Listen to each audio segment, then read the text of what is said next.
Hello, friends, and welcome to Escaping the Mouse with your host, me, Breck Roll. All right, I got a little story to tell you. This story actually starts about 18 years and 3 days ago. It was a Saturday, and I was attending a get-together with some colleagues at work. When I arrived home afterwards, there was a message on my answering machine requesting that I call my mother. Apparently, my mother's mom had passed away after a brief illness that day. That meant, since this was a Saturday and her funeral was scheduled for the following Wednesday, that meant I was going to have to take an airplane trip. And since flying from California to Minnesota is kind of an all-day thing, that meant I was going to fly the following Tuesday. Now, I have a lot of family in Minnesota and flew there periodically to visit them. So there was sort of a routine to doing all this.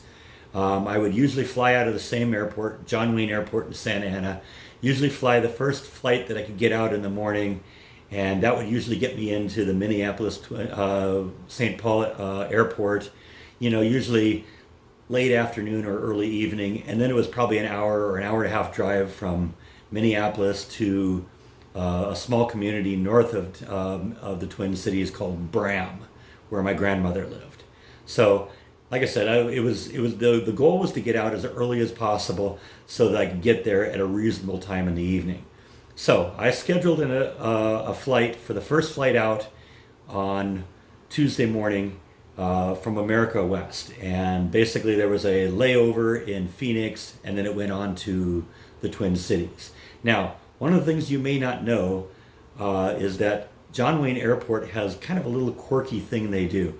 Since it's right on the ocean and the airplanes take off over the ocean, and there's kind of an affluent community right at the end of the runway called Newport Beach, and the people in that community weren't a huge fan of having airplanes flying over their house when they were trying to sleep, they passed an initiative to force John Wayne Airport to shut down at night. So the airport was closed from basically 11 o'clock at night to 7 a.m. the next morning. This meant that when the restrictions on flight were lifted in the morning, every airline at the airport wanted to be on the runway so that they could take off right at 7 o'clock when the flight restrictions were lifted.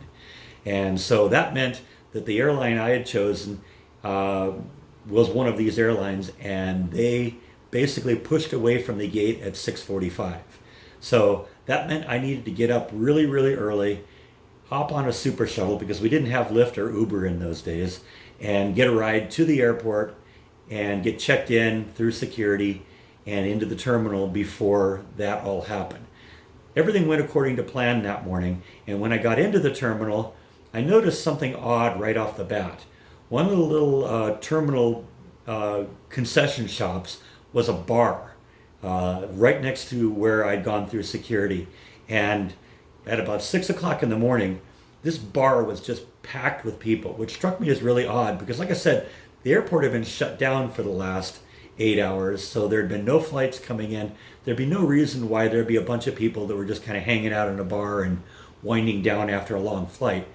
These people were in there for some other reason. And then when I looked a little closer, I noticed that they weren't really doing what people usually do in a bar, which is, socialize and have some adult beverages and just kind of enjoy themselves. In fact, they were all very quietly just kind of staring at the TV. So I decided to go in and see what was going on.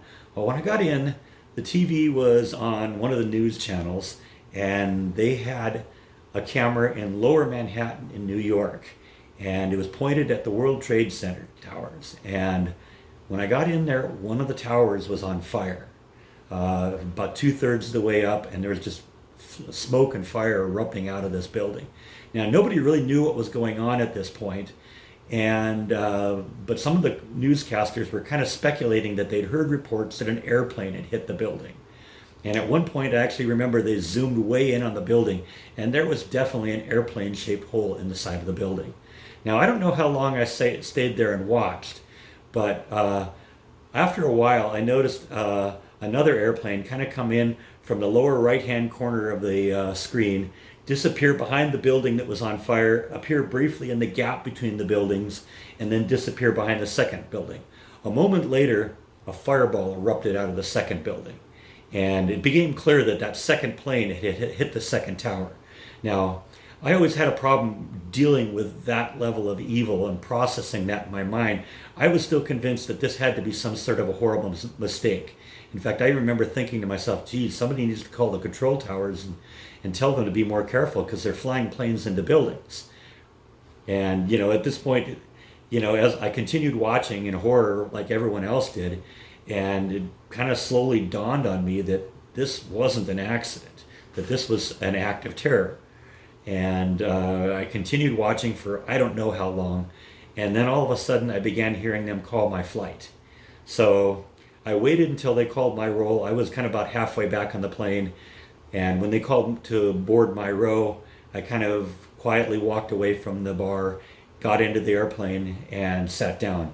Now, once again, it was obvious that something was going weird because normally what happens when you get on an airplane, there's a bunch of chaos because you got people putting stuff in the overhead bins, putting stuff under the seats, getting stuff out, and preparing basically for a long flight. There was none of that this time. People very quietly shuffled into their plane, sat down on their seat, and were very, very quiet. And I got to admit, I really understood how they felt because I was kind of the same way. I was shocked about what I had just witnessed. And I was also a little concerned because now I was going to get onto an airplane and fly and didn't really know what was going to go on. So I just kind of sat there quietly waiting for a while. And about the time we were scheduled to push away from the gate and roll out to the airport, the pilot got onto the PA and informed us that the FAA had shut down all air traffic in the United States and that this flight was now canceled and we were going to have to get off the plane. Needless to say, I didn't make it to my grandmother's funeral, and I was very upset about that. It was kind of disturbing for my family and all that, but everyone really understood, and as sad as it was for me, I did get to visit my grandmother's grave about a year later. Now, in order to commemorate that, in order to keep that in my mind, I've actually kept a hold of the airline ticket stub that I have from that day, and I've kept that in my wallet every day since then. As we were coming up on the 18th anniversary of the September 11th incident, I wanted to talk about that and kind of share that story with you. So yeah, there it is. There is my airline ticket. It's all kind of faded right now, and I don't even know if you can see it clearly on the camera, but yeah, it clearly shows the date was September 11th, and it was a ticket from John Wayne to Phoenix, Arizona. So like I said, I wanted to share that story with you because that's kind of a defining moment in my life. I know that's a little sad, but you know what? We have to deal with the good and the bad that comes in our life. I hope this was maybe not entertaining, but at least informative for you. I appreciate you as always watching, and thank you for watching me on Escaping the Mouse. Good night.